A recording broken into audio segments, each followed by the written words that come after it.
Alors aujourd'hui, on est en fait dans le 9e atelier Livetree, atelier consacré aux mobilités alternatives.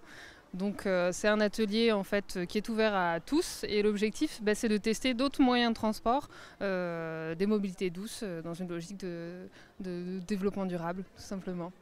Donc il y a plusieurs stands pour ça, il y a plusieurs associations.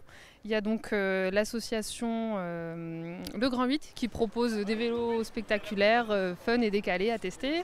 Il y a l'association l'ADAV qui là va proposer en fait aux personnes qui auraient des appréhensions à remonter, à prendre le vélo, donc une petite formation théorique et pratique. Donc une petite visite en fait est organisée.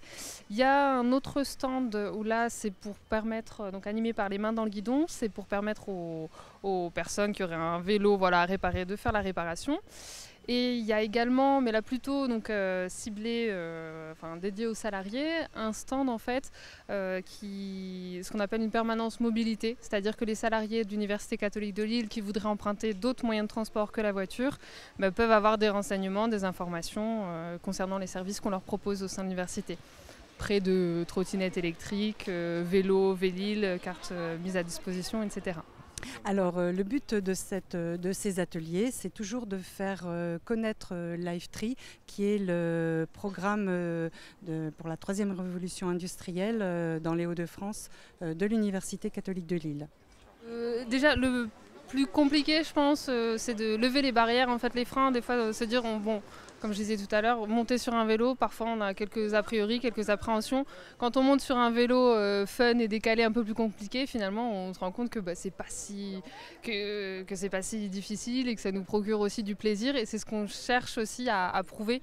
Finalement, c'est que en venant au travail, par exemple, à vélo, on a aussi d'autres avantages, d'autres sensations. Et donc c'est un peu ça. Et puis c'est aussi pour le côté festif de l'événement, bien sûr.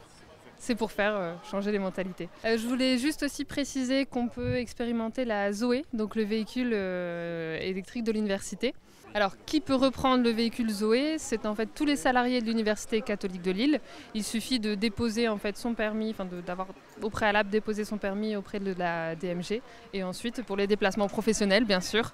Donc, je voulais aussi attirer votre attention sur le challenge à vélo organisé par la MEL, qui a lieu pendant tout le mois de mai, puisque en fait, l'Université catholique de Lille a une équipe. Donc, il suffit de télécharger l'application Naviki.